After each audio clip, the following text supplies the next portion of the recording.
신약 성경 로마서 3장 21절에서 31절입니다. 이것은 살아계신 하나님의 말씀입니다. 귀 기울여 들으십시오. 이제는 율법 외에 하나님의 한 의가 나타났으니 율법과 선지자들에게 증거를 받은 것이라. 곧 예수 그리스도를 믿음으로 말미암아 모든 믿는 자에게 미치는 하나님의 의니 차별이 없느니라. 모든 사람이 죄를 범하였음에 하나님의 영광에 이르지 못하더니 그리스도 예수 안에 있는 속량으로 말미암아 하나님의 은혜로 값없이 의롭다 하심을 얻은 자 되었느니라. 이 예수를 하나님이 그의 피로써 믿음으로 말미암는 화목 제물로 세우셨으니 이는 하나님께서 길이 참으시는 중에 전에 지은 죄를 간과하심으로 자기의 의로움을 나타내려 하심이니 곧 이때에 자기의 의로우심을 나타내사 자기도 의로우시며 또한 예수 믿는 자를 의롭다 하려 하심이라. 그런즉 자랑할 데가 어디 있느냐? 있을 수가 없느니라. 무슨 법으로냐? 행위로냐? 아니라 오직 믿음의 법으로니라. 그러므로 사람이 의롭다 하심을 얻는 것은 율법의 행위에 있지 않고 믿음으로 되는 줄 우리가 인정하노라.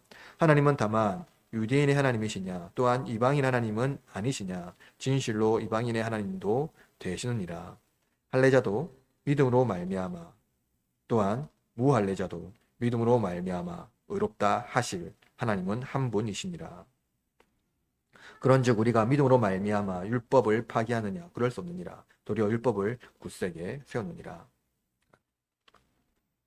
오늘은 로마서 8번째 강의 시간이고요. 제목은 복음은 불의한 우리를 위한 것이다 라는 이 제목으로 하나님의 말씀을 선포하도록 하겠습니다. 바울은 모든 사람이 하나님께 막대한 빚을 지고 있다고 말했습니다. 인간이 하나님께 빚을 지고 있기 때문에 인간이 해결해야 하지만 누구도 감당조차 할 수 없습니다. 오히려 인간이 하나님께 진 빚은 감당할 수 없을 정도의 이자가 불어나고 결국에는 완전한 파산에 이르게 됩니다. 이것은 파산하고 해결할 문제가 아닙니다. 하나님의 영원한 진노에 머무르게 될 것이기 때문이죠. 이처럼 바울은 모든 한 줄기의 빛조차 사라지고 흑암 중에서 무엇도 기대할 수 없는 무능과 비참의 상태에 처해 있는 자신 그리고 우리를 초청합니다. 묘사합니다. 그러나 누구도 자신의 무능과 비참함을 인정하지 않으려 하지요. 유대인이나 헬라인이나 이 복음은 충격적인 것이기 때문입니다. 유대인에게 복음은 이방인같이 대등한 입장에서 하나님의 은혜를 받는다는 생각으로 충격으로 다가왔을 것이고 이방인에게 복음은 하나님께서 값없이 주시는 은혜를 거저 준다는 것이 충격적으로 다가왔을 겁니다. 왜냐하면 유대인에게 복음은 그들이 조상에게 전해받은 유산과 하나님과 맺은 관계로 이해했고 부족한 부분은 의로운 행위로 충족할 수 있다고 생각했기 때문입니다. 반면 이방인은 기본적으로 다신론이죠. 그들의 필요에 따라서 신전에서 제사하며 신들에게 주고받는 형식으로 거래했던 것이었습니다. 그러나 하나님은 거래 형식이 아니라 은혜라는 차원에서 그들에게는 충격으로 다가온 것이죠. 이러한 복음은 모든 사람에게 충격적인 소식을 전해줍니다. 왜냐하면 복음은 새로운 삶의 방식이며 이질적이고 범접할 수 없는 고결한 하나님의 성품을 보여주기 때문입니다. 만약 여러분이 대학 시절부터 선망하던 직장에 들어가기 위해서 이력서를 제출했다고 생각해 봅시다. 직장에 들어가기 위해서 대학 시절부터 여러 가지를 준비했을 것입니다. 자격증을 준비하든 아니면 영어 성적을 어떤 언어를 준비하든 또 여러 가지를 아마 준비했겠죠. 이력서에는 자신이 이 직장에서 유익을 줄 수 있다는 것을 증명해야 합니다. 여러분의 자격이 이 회사에 못 미치는 것이 없다면 합격할 것입니다. 그러나 부적합하면 떨어지겠죠. 종교도 이와 같습니다. 종교를 통해서 원하는 것을 얻기 위하여 인간은 자신을 증명해야 되겠죠. 그들의 종교 혹은 그들이 믿는 어떤 것들에 있어요. 만약 수천 번의 기회가 있더라도 자격을 얻어야 하는 것은 인간 자신입니다.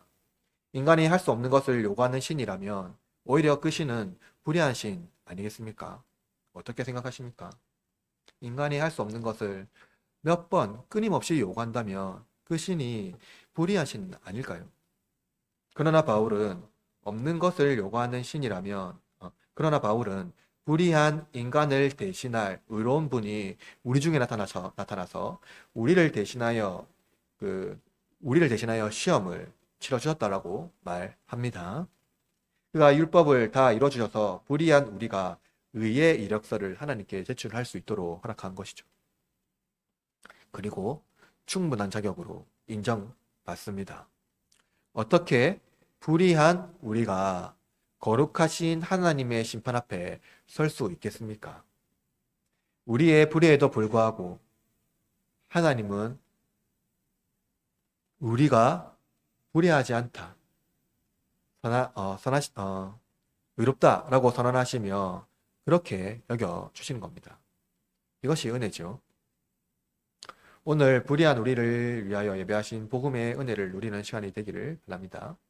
바울은 지금까지 인간의 무능과 비참 중에 하나님의 진노를 받아야 한다고 말했습니다. 그러니까 인간의 무능함과 비참함 중에 인간은 반드시 하나님의 진노를 피할 길이 없다고 말했죠. 누구도 이 상태에서 벗어날 수 없고 누구도 하나님의 재판 앞에서 변명할 수 없습니다. 왜냐하면 그 증거가 너무 명백하기 때문이죠. 그러나 바울은 놀라운 대반전을 제시합니다. 본문 21절에 보니까 그러나 이제는 율법 없는 하나님의 한 의가 나타났다고 바울이 말하고 있죠. 본문에는 그러나는 없는데 헬라어 원문에는 그러나가 있습니다. 이거는 엄청난 반전을 이 바울이 제시해 주고 있는 겁니다. 바울은 이미 1장 17절에서 복음에는 하나님의 의가 나타났다고 말한 바가 있죠. 바울은 유대인들이 율법으로 의를 얻으려는 것을 반박했고 이방인들도 그들의 양심이 율법이 되어 하나님의 진노를 피할 수 없다고 말했습니다. 누구도 율법으로는 하나님의 진노를 피할 수 없고 방법도 없습니다. 그래서 바울은 우리와 하나님 사이를 가로막는 율법을 제거하기 위해서 율법 없는 하나님의 한 의가 나타났다고 말하고 있죠. 우리가 감당하는 의가 아니라 하나님의 한 의가 나타났다는 겁니다. 바울은 지금까지 율법에서 종노릇하는 옛 시대에서 그러나 이제는 하나님의 극적인 개입이 시작된 새로운 시대의 개막을 선언하고 있는 겁니다. 하나님은 우리에 대한 사랑을 참지 못하시고 인생의 현장에 찾아오셨습니다. 바울은 바로 성육신이 역사의 거대한 전환이라고 선언한 것이죠. 하나님의 한 의가 우리 앞에 나타났습니다. 그런데 하나님의 의가 율법을 제외하고 율법이 없는 의라고 의가 나타났다고 말하고 있어요. 이것은 무엇을 의미합니까? 바울은 율법이 유대인의 죄를 구속할 수 없다는 것을 분명히 말하였습니다. 유대인뿐만 아니라 이방인도 마찬가지죠. 그들의 양심에 따라서 그들의 율법에 따라서 결코 하나님의 진노에서 벗어날 수 없다고 말했어요. 율법은 죄의 권세에서 해방시키지 못할 뿐만 아니라 오히려 예수 그리스도의 복음 앞으로 나갈 수 없는 장애물이며 하나님의 의를 획득하는 데 실패하는 걸림돌이기 때문이죠. 누구든지 율법으로는 하나님은 의 앞에 설 수 없습니다. 오히려 결코 피할 수 없는, 결코 변명할 수 없는 걸림돌, 막대한 장애물, 막대한 어떤 견고한 진 앞에 멈춰서게 한다는 거예요. 그러므로 하나님은 율법 외에 하나님의 한 의가 우리 중에 나타나셨다라고 말하고 있어요. 바로 하나님의 아들이 우리를 대속하기 위하여 우리 중에 우리와 같은 모습으로 나타나심으로 우리를 대속하실 뿐만 아니라 율법의 정죄에서 우리를 신원하기 위하여 오셨다라고 말하고 있습니다.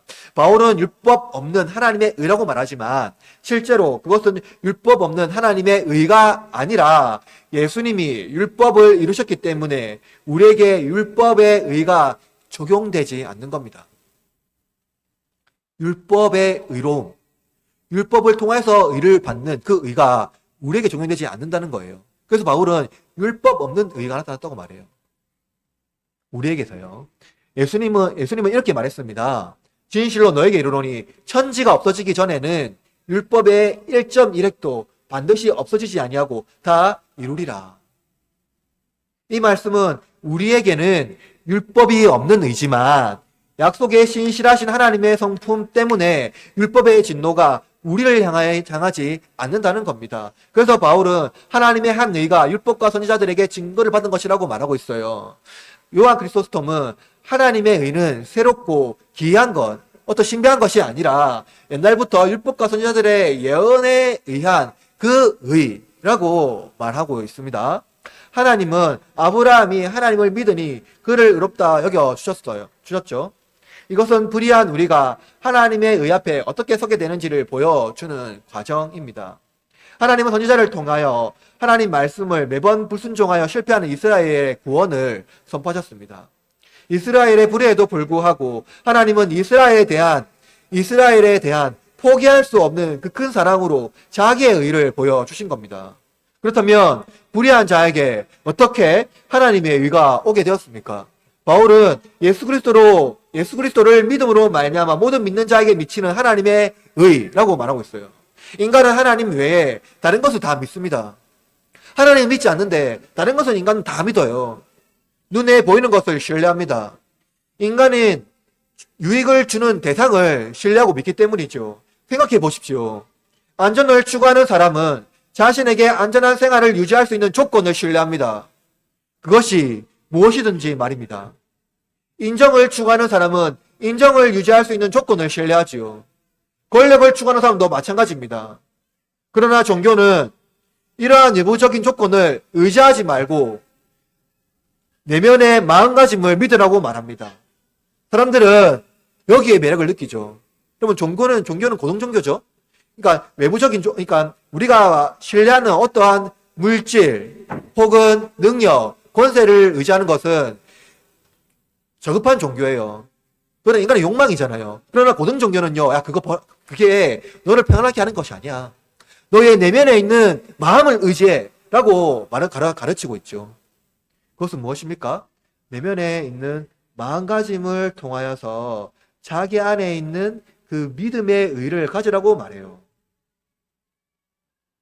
사람들은 여기에 매력을 느낀다는 겁니다. 그러나 바울은 믿음으로 말미암아라고 말하지 않고요. 예수 그리스도를 믿음으로 말미암아라고 말합니다. 이것은 의를 얻는 유일한 수단이 우리의 믿음이 아니라 예수 그리스도를 믿는 믿음이라고 바울이 말하고 있는 이유입니다.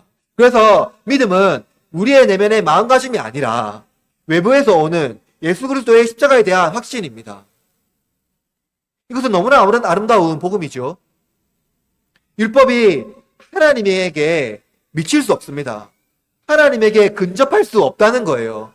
십천만의 생에 주어지더라도 우리는 결코 하나님 앞에 설 수 없는 죄인입니다. 그러나 예수 그리스도를 믿음으로 말미암아 모든 믿는 자에게 미치는 하나님의 한 의라고 바울이 말하고 있어요. 이 얼마나 아름다운 복음입니까? 여러분, 지금까지 바울은요, 문능과 비참 속에서 하나님 앞에 근접할 수 없고 미치지 못하는 인생들을 말하고 있었어요. 출구가 없고 결코 이 미천과 문호 속에서 빠져나갈 길이 없다라고 말했습니다. 한 줄기 빛과 소망 아무것도 없다고 말했어요. 흑암 속에 있는 존재라고 말했다는 겁니다. 그런데 여러분, 바울이 무엇이라고 말합니까? 하나님에게 미치지 못하는 인생들이 예수 그리스도를 믿음으로 하나님에 의해 미치게 된다는 겁니다. 근접할 수 있게 된다는 거예요. 그러므로 복음은 누구에게나 차별이 있을 수 없다고 바울은 선포하고 있어요. 유대인의 율법, 헬라인의 지혜, 로마인의 제도, 무엇으로도 복음에는 차별이 없다는 겁니다. 여러분, 우리가 가져야 하는 것, 그것은 무엇입니까? 예수 그리스도를 믿는 믿음이라는 겁니다. 그러므로 하나님의 의는, 그 의를 얻는 수단은 예수 그리스도의 의를 믿는 믿음에 결코 없다는 것을 잊지 마시길 바랍니다. 바울은 앞서 율법과 행위로 결코 하나님의 의로우심 앞에 설 수 없다고 말했습니다. 우리에게 선한 것이 없기 때문이지요. 누가 예수님이 필요 없을 정도로 선하다고 말할 수 있습니까? 여러분, 바울의 말을 들으십시오. 모든 사람이 죄를 범하였으며 하나님의 영광에 이르지 못하였더니, 바울은 모든 사람이 죄 아래에 있다고 선언했고요. 율법으로는 죄를 깨달아서 하나님의 진노를 면할 방법이 없다고 하였습니다. 여러분, 아직도 우리가 하나님의 형상이라고 생각합니까? 아닙니다. 성경은 불순종한 인간이 죄의 형상, 즉 죄의 종노릇하며 죄의 노예라고 분명히 말하고 있죠. 우리는 하나님의 형상이 아니라 죄의 형상이 되었습니다. 죄를 주인 삼아 날마다 죄를 쌓아갑니다. 그래서 우리는 하나님의 영광의 부재 속에서 살아가고 있는 것이죠. 영광이 가려져 있는 그런 흑암 속에 살아가고 있는 겁니다. 불순종한 아담이 하나님의 얼굴을 피하여 숨었던 것처럼 죄인은 하나님의 영광 앞에 설 수 없고 당연히 이러지 못합니다.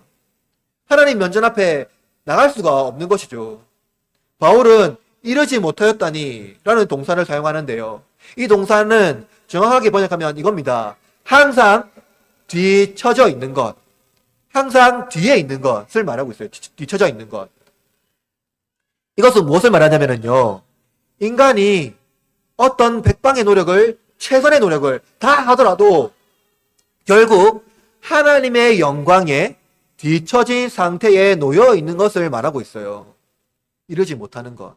하나님 영광 앞에 결코 다다를 수 없는 뒤처져 있는 상태라는 겁니다. 이러한 죄인의 무능함과 비참함은 하나님을 무시하거나 혹은 하나님을 두려워하는 둘 중에 하나를 선택하게 됩니다.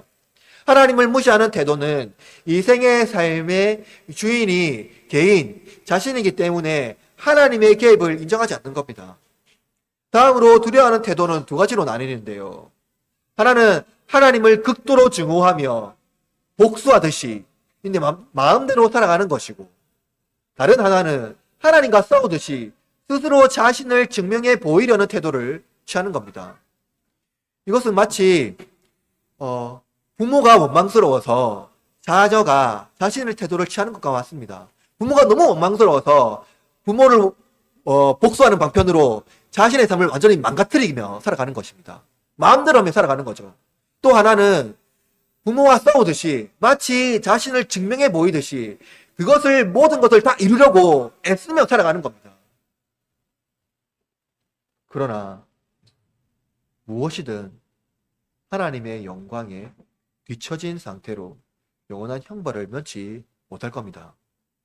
바울은 인간이 스스로 하나님의 의에 이룰 수 없는 모든 수단이 막혀 있다고 말하지만 본문에서 바울이 다시 유일한 길을 제시합니다. 그것은 무엇입니까? 예수 그리스도 안에 있는 속량입니다. 그러면 속량은 구약 성경에서 주로 속전이라는 의미로 이해되는데요. 이는 전쟁의 포로 혹은 노예를 속량하는 것을 의미합니다. 따라서 바울에 의하면 그리스도의 죽음은 모든 자들이 하나님께 지은 죄에 대한 벌을 대속하는 속전을 의미하고 있는 것이죠. 이러한 견해는 고대에서부터 지금까지 구속을 설명하는 주요 방법이었습니다.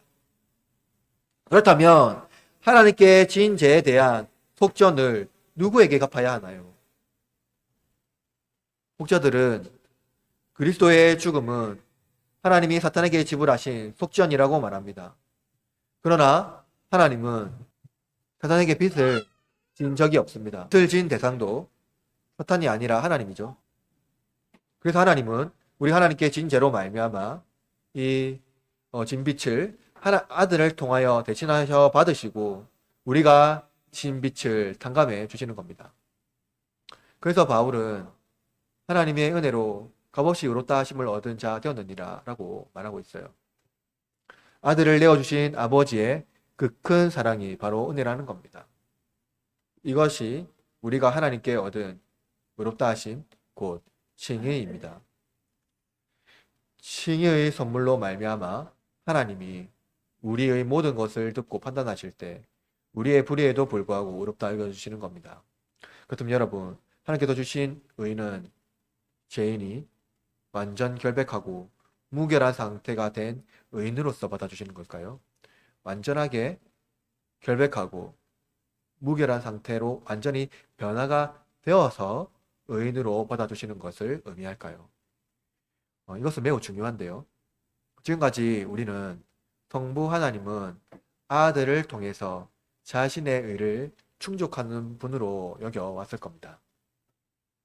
그래서 신자는 종종 구약의 하나님과 신약의 하나님을 구분하기를 좋아하지요. 구약의 하나님은 전쟁을 좋아하시고 사람을 무참히 살육하라 명하신 공포의 하나님으로 이해하는 반면, 신약의 하나님은 사랑과 긍휼이 많으시고 우리를 구원하기를 기뻐하신 하나님으로 이해하는 겁니다.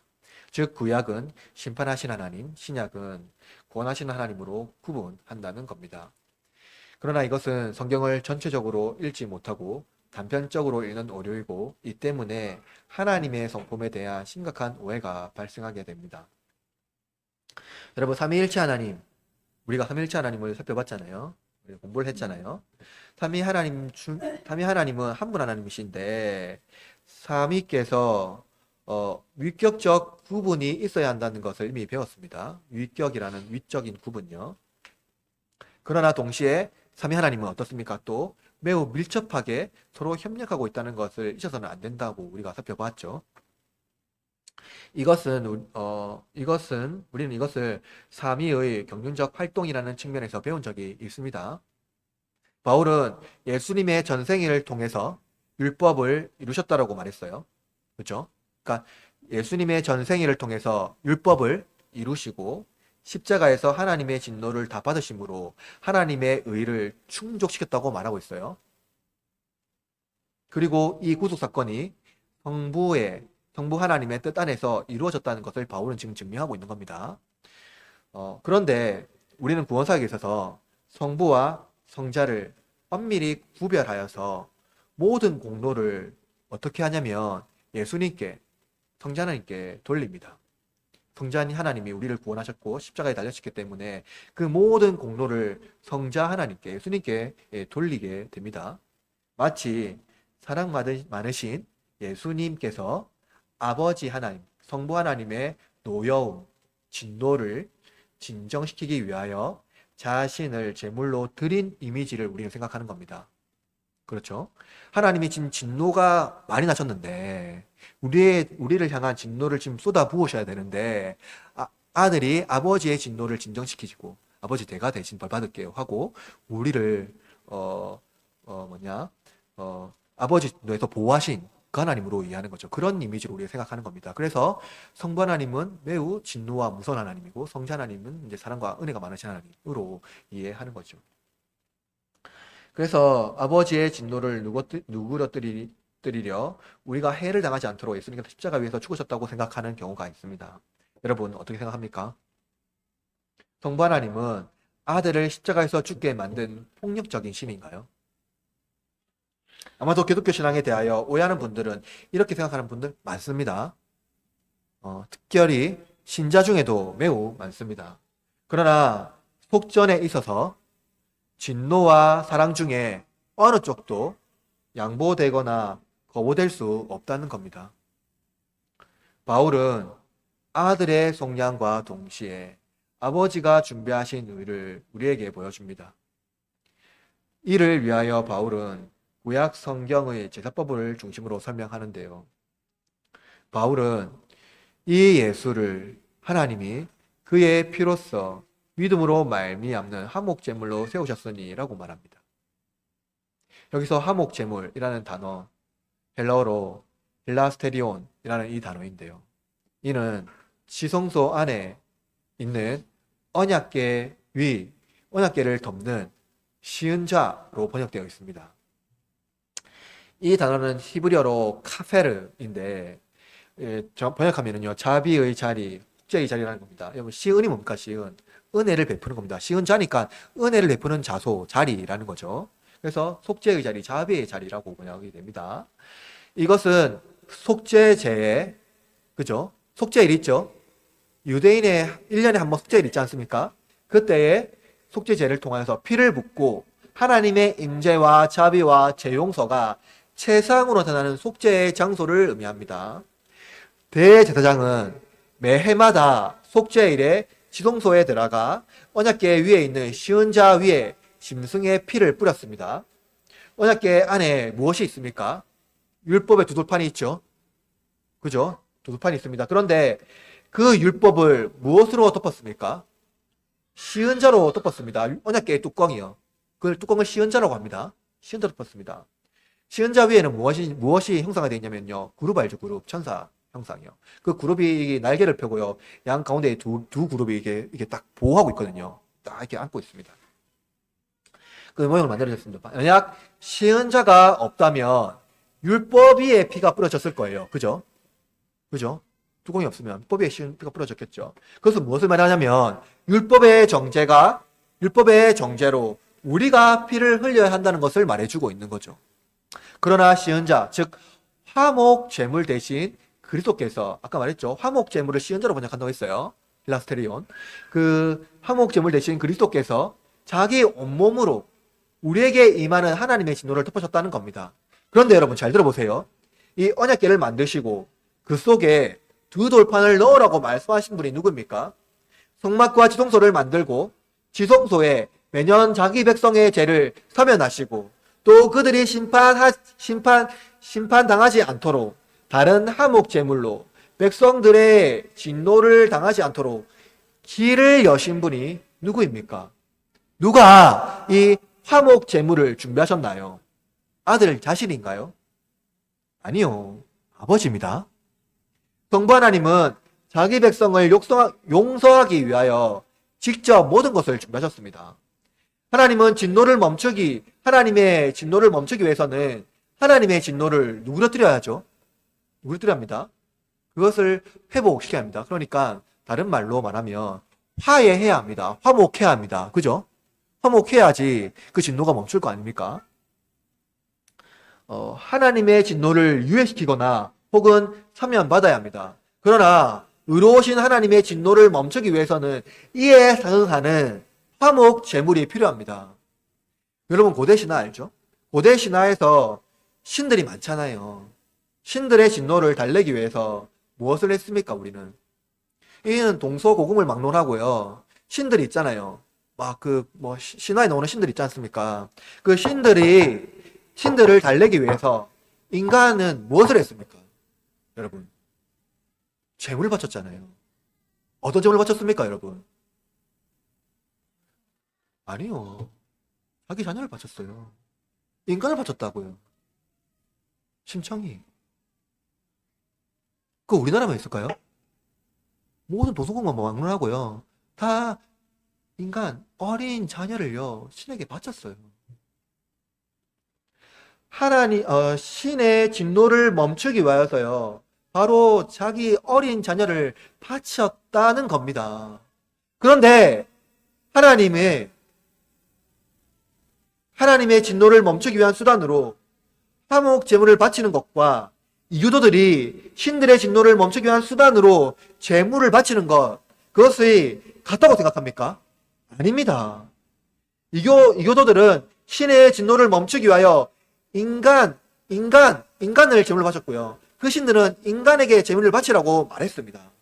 그러나 하나님은 자신의 진노를 멈추기 위하여 준비하신 자기 아들을 우리에게 내어줍니다. 복음은 충격적이죠. 진노의 대상을 향하여 화를 불같이 쏟아내는 신은 당연하게 여겨지죠. 진노의 대상을 향하여 화를 불같이 쏟아내는 신은 의에 충만한 신이라고 생각할 수 있습니다. 그런데 여러분, 그러한 신들은 의로울 수 있을지 몰라도 사랑은 없지요. 사랑의 신은 아니라는 겁니다. 여러분, 세상 어디에도 진노의 대상에게 쏟아부어야 화를 자신에게 쏟아붓고 그에게 향할 심판을 사면하는 신이 어디에 있겠습니까? 세상 어디에요? 하나님은 우리에 대한 그 큰 사랑으로 우리에게 임할 진노를 자신에게 쏟아 부은 겁니다. 그래서 사도 요한은 이렇게 말했어요. 사랑은 여기 있으니 우리가 하나님을 사랑한 것이 아니요 하나님이 우리를 사랑하사 우리 죄를 속하기 위하여 화목 제물로 그 아들을 보내셨습니다. 예수 그리스도를 십자가에 세우신 것은 우리가 아니라 하나님 자신입니다. 아브라함이 이삭을 번제로 바치려고 했을 때 그 준비를 누가 했습니까? 아들 이삭이 했나요? 아들 이삭이 자신의 번제를 드릴 모든 준비를 아들 이삭 혼자 했습니까? 아들 이삭 자신 직접 했습니까? 아니요. 아버지 아브라함이 했습니다. 아들 이삭 그 당시에 청소년이었어요. 청소년이요. 그를 완전히 태울 나무의 양이라면 얼마나 필요할까요? 그 몸집보다 더 큰 나무가 필요했을 겁니다. 아들의 번제를 준비하는 아버지, 그 마음이요, 신이 났을까요? 신이 나게 그 번제를 준비했을까요? 하나님이 이거 하면 나에게 복 주실 거야. 아들을 바치면 나에게 복 줄 거야. 하고 신이 나는 마음으로 그 아들이 바칠 번제를 준비했을까요? 하나님께서 그를 반드시 부활시켜 주실 것이라는 믿음이 분명히 있었기 때문에 번제 정도의 고통은 아무것도 아닌 것이었을까요? 온몸을 태워야 하는데요. 그럼 어떻게 생각합니까? 아버지가 정말 신이 났을까요? 행복했을까요? 이거 하면 하나님께서 약속하신 그 복을 나한테 줄 거야 하고 그 일을 하려고 했을까요? 아닙니다. 그는 자신의 몸을 태우는 것보다 더 심각한 고통으로 아들의 번제를 준비했을 겁니다. 하물며 자기 아들의 원수인 우리를 위하여 주시는 아버지의 사랑을 우리는 왜 모릅니까? 시은자 위에 짐승의 피가 뿌려졌지만 십자가 위에서 예수님은 피를 쏟으셨습니다. 하나님은 출애굽한 이스라엘에게 성막을 만들도록 명령하셨고요. 지성소 안에 언약궤를 만들라고 하셨습니다. 그 성부께서 다 말씀하신 말씀이에요. 그리고 이렇게 말씀하셨어요. 속죄소를 궤 위에 얹고 내가 내게 줄 증거판을 언약궤 궤 속에 넣어라. 거기서 내가 너와 만나고 속죄소 위 곧 증거궤 위에 있는 두 그룹 사이에서 시은자죠. 내가 이스라엘 자손을 위하여 내게 명령한 모든 일을 내게 이르리라. 여러분, 언약궤 위 증거판, 즉 율법의 두 돌판을 언약궤 안에 넣으라고 말했어요. 그죠? 그리고 그 언약궤 위 뭡니까? 시은자요, 시은자. 시은자 위에서 하나님께서 뭐라고 말했어요? 이스라엘 백성에게. 거기서 내가 너와 만나겠다고 말하고 있어요. 거기서 내가 너와 만나겠다고요. 율법의 정죄가 더 이상 우리에게 미치지 않는 은혜를 베푸시는 자비의 장소에서 우리를 만나겠다고 하나님이 이스라엘 백성에게 말씀하셨어요. 어딥니까? 그 자리가요.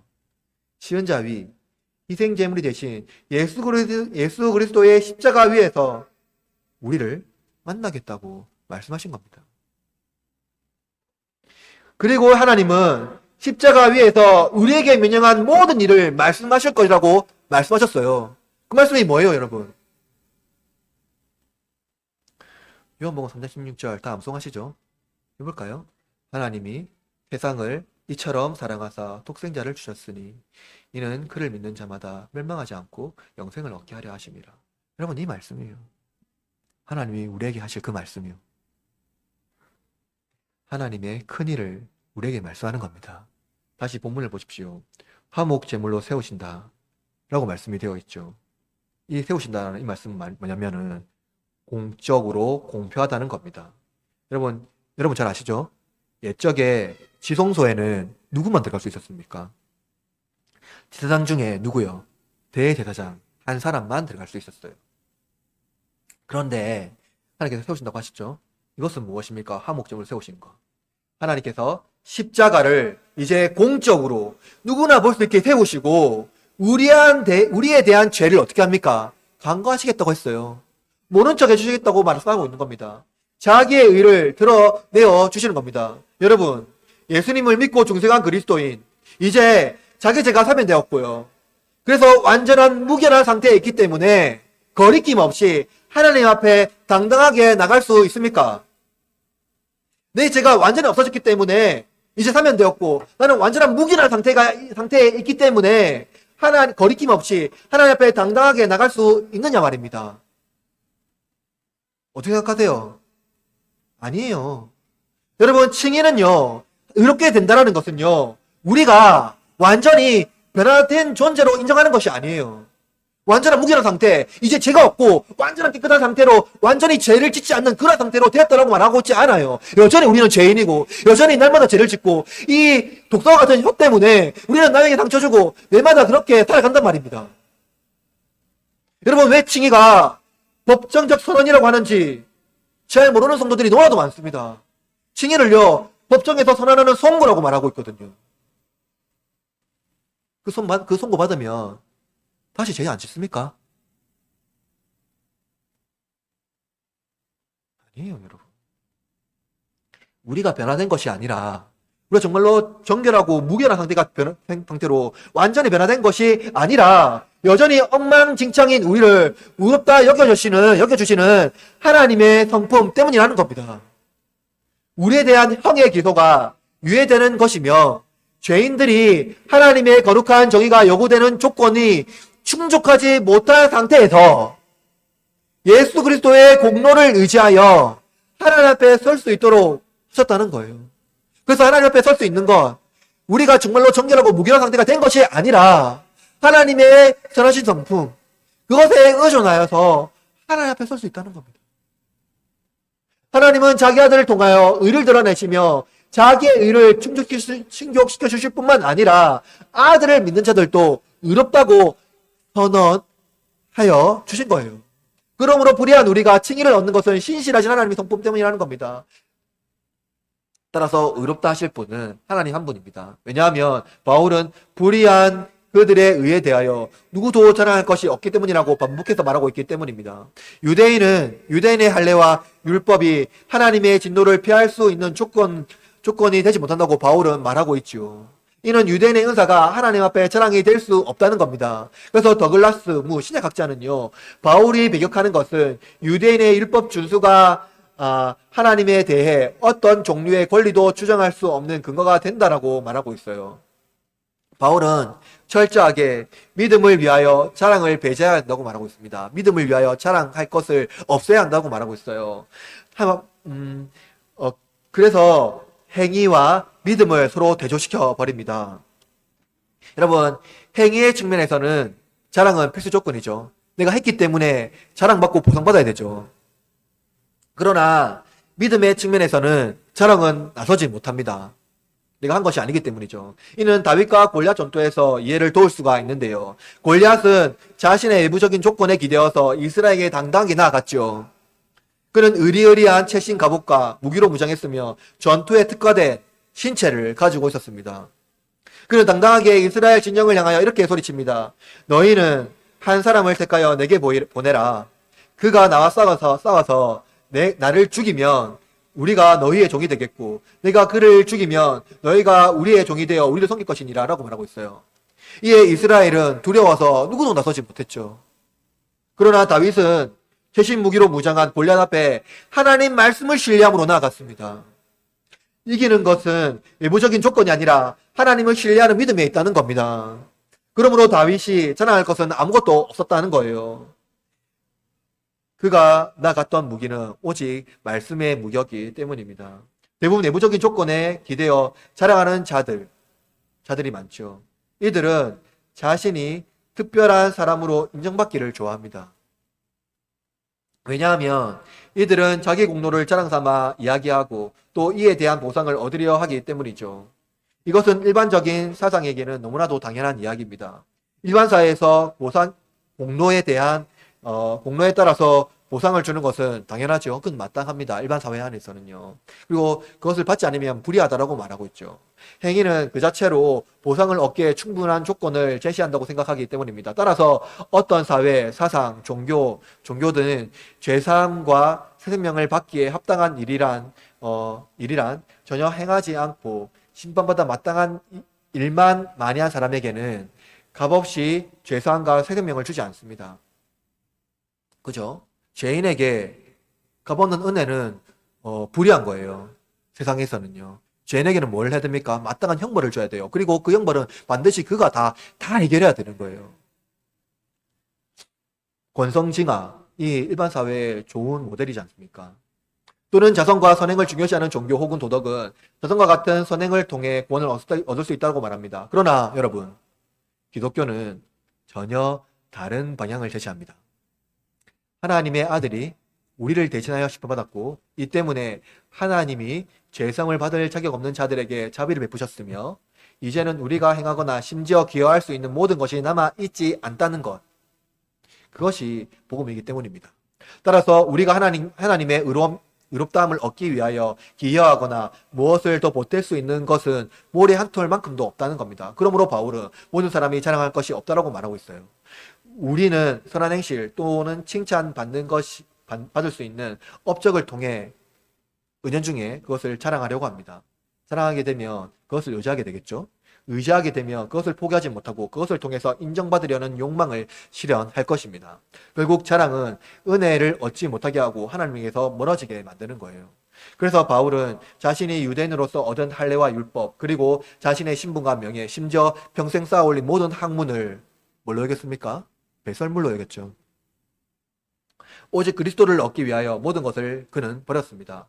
바울은 율법 외에 하나님의 한 의가 나타났다고 선포했어요. 이는 율법이나 행위가 아니라 그리스도를 믿는 믿음으로 우리를 의롭다 하실 하나님의 법을 따르는 겁니다. 믿음은 우리가 찬송하고 성령해야 할 대상을 위하여 즐거워하는 것이지 자신을 자랑하는 것이 아니라는 겁니다. 우리가 행한 것이 없기 때문에 구원 얻는 백성은 겸손할 수밖에 없고 우리를 구원하신 하나님만을 자랑할 뿐입니다.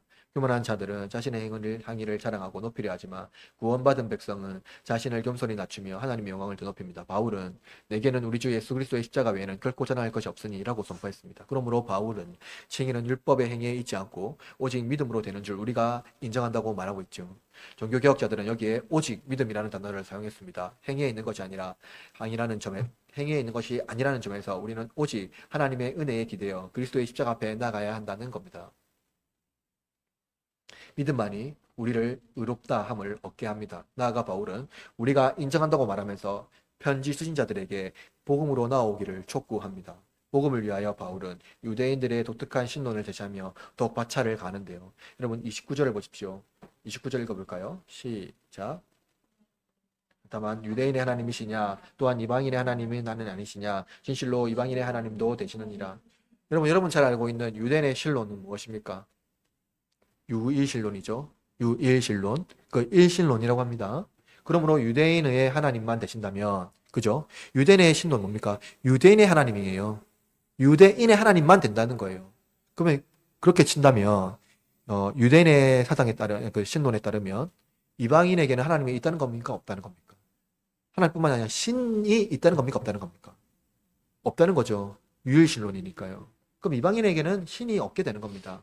이들은 오직 토라와 할례를 받아야만 이방인도 유대인과 같은 방식으로 하나님과 관계를 맺을 수 있다고 주장합니다. 그러나 바울은 유일하신 하나님이 할례와 율법을 가진 그들과 소통하고 관계를 맺는다는 주장을 허물어 버리죠. 유대인이라는 장벽을 높이 세우고 그 장벽을 통과하는 자들에게 하나님과 관계 맺는다는 잘못된 사상을 파괴시키는 겁니다. 혹자들은 바울이요, 유대적인 문화적 장벽을 제거하는 것. 그러니까 유대적 문화 장벽 뭡니까? 할례와 율법이죠. 할례 율법. 이것을 제거하는 것이 이방인들이 그들이 이제 기독교로 개종하는 방편이었다고 주장합니다. 그러나 이것은 심각한 오해입니다. 복음이 아니고서는 개종이 일어나지 않죠. 복음이 아니고서는 개종이 일어날 수 없습니다. 근데 여러분, 한국에 세계에서 제일 큰 교회가 있고요. 또 초대형 교회가 한국에 많이 있습니다. 초대형 교회를 채울 수 있는 수많은 그리스도인들이 개종되었을까요? 초대형 교회에 있는 수많은 그리스도인들이 다 개종되었을까요? 그렇지 않습니다. 우리는 문화적 장벽을 넘어서는 것이 아니라 무슨 장벽을 넘어서야 됩니까? 복음의 장벽을 넘어서야 돼요. 복음의 능력을 믿지 않기 때문에 교회를 백화점처럼 만들고 불신자가 익숙한 문화를 교회 안에서 실현하고 문화적 이질감을 느끼지 못하도록 교회와 예배를 모델링합니다. 마치 이교인들이 자신들의 신전에서 우상들에게 예배하는 것 같이 교회에서도 똑같은 행위를 하는 것과 무엇이 다릅니까? 복음의 능력을 믿지 않기 때문에 복음을 문화적 수준에 낮추어 버린 겁니다. 이런 상황에 복음으로 인한 개종이 일어나겠습니까? 기독교를 그냥 문화의 차원으로 만들어 버리는 거예요. 참된 믿음은 복음의 능력에 의지하는 것 말고는 없습니다. 바울의 말을 귀담아 들으십시오. 본문 30절 말씀 읽어볼게요. 30절 시작. 할례자도 믿음으로 말미암아 또한 원래자도 믿음으로 말미암아 의롭다 하실 하나님은 한 분이시니라. 여러분, 바울이 무엇을 말한 겁니까? 인종, 언어, 문화 모두 낯설고 이질적인 것들은 한 분 하나님 안에서 무엇이 된다는 겁니까? 하나가 된다는 거예요. 그냥 우리가 문화적 수준을 낮추어서 그들이 이질감을 느끼지 않고 마치 세상에 있는 것과 똑같이 이게 교회에 오거나 해서 그냥 쉽게 적응시키는 것이 아니라 참된 복음이 선포될 때만이 언어, 문화, 모든 차원의 다문화인 것들을 그리스도 복음 안에 하나가 되게 한다는 거예요. 우리가 왜 형제 자매라고 부르겠습니까? 여러분, 복음은 이렇게 위대한 것입니다. 그런데 복음이 아닌 다른 것에 의존하겠습니까? 우리를 의롭다 하신 하나님은 한 분 하나님입니다. 이 진리를 잊지 마시기 바랍니다. 그러므로 바울은 율법이 폐기될 수 없다고 말합니다. 왜냐하면 예수님께서 친히 율법의 요구를 이루셨고 하나님은 아들에게 율법의 정죄를 쏟으셨으며 율법을 통해서 우리를 구원하셨기 때문입니다. 그래서 존머리라는 신학자는 이렇게 말합니다. 하나님은 당신의 진노를 없애기 위해 아들을 죽음 후에 내모라 그의 피를 흘리게 하실 만큼 진노의 대상인 인간을 지독히 사랑하셨다. 하나님은 율법을 폐하신 것이 아니라 직접 율법을 이루신 겁니다. 그러므로 율법이 하나님의 은혜의 길로 인도하는 초등교사가 된 것입니다. 우리가 할 수 없는 일을 하나님께서 하셨다는 거예요.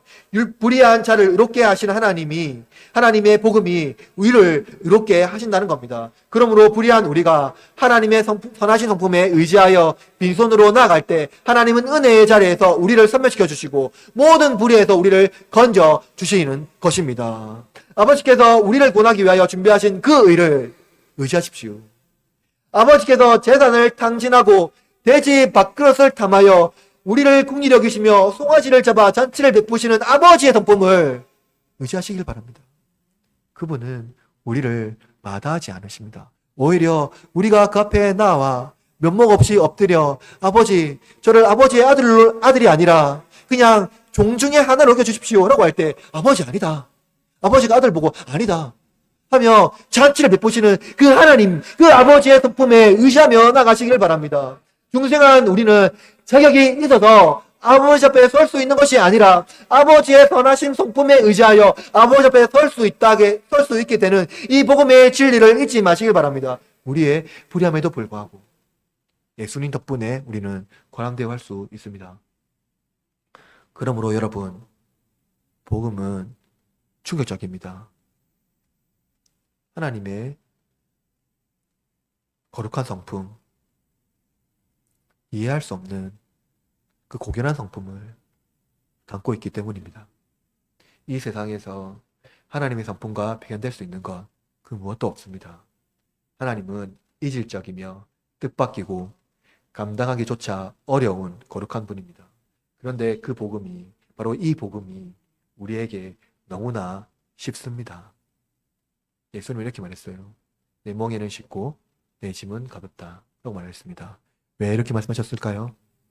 예수님께서 그 무거운 짐을 이미 다 지셨기 때문에 우리가 감당해야 할 짐이 없기 때문입니다. 그럼 혹시 존 버년의 철로 역정을 읽어보신 분 있습니까? 바로 그 말을 하고 있는 거죠. 우리가 질 짐이 없습니다. 예수님께서 다 지셨기 때문입니다. 그러므로 여러분, 복음으로 나오십시오. 그 충격적이고 뜻밖의 복음이 우리를 죽음에서 생명으로, 저주에서 복으로 옮기는 유일한 길입니다. 칭의, 기독교의 핵심이죠. 왜냐하면 하나님은 불의한 우리를 의롭다 여기시고 지금도 불의한 우리를 환대해 주시기 때문입니다. 그러므로 사랑하는 여러분, 하나님의 그 큰 사랑에 기대어 불의한 죄임에도, 죄인임에도 불구하고 우리를 용서하시는 하나님의 사랑을 날마다 경험하시길 바랍니다. 그의 의로우심을 경험하시길 바랍니다. 그의 성품을 기뻐하십시오. 자유를 누리십시오. 오늘 여러분이 이 말씀을 통하여 복음의 큰 위로를 얻기를 바랍니다.